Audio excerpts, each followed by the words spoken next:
mit Rikke und Scheibin. Sie waren in Berlin stationiert.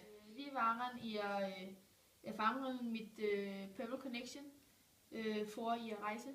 Es war spannend und ich denke, dass ich gut vorbereitet war für ein anderes Leben in einer fremden Kultur. Lernte ihr relevant Aufenthalt? Wie könnte man es nützen?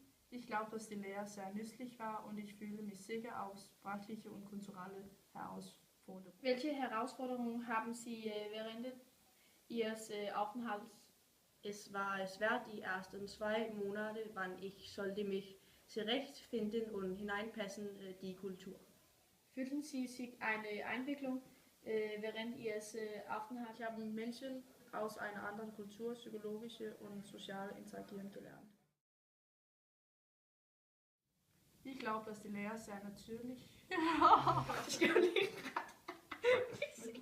Ej, men jeg er fucking dårlig. Det er dig. Jamen, vi skulle lige kigge. Ich glaube, dass du kiggede på. Fühlten Sie sich eine Entwicklung während eine... Es war schwer die ersten 2, ich sollte mich zurechtfinden und hinein. Fühlten Sie sich eine Entwicklung während Ihres... Es war spannend und ich denke, dass ich gut finden und hineinpassen. Lærte I relevanten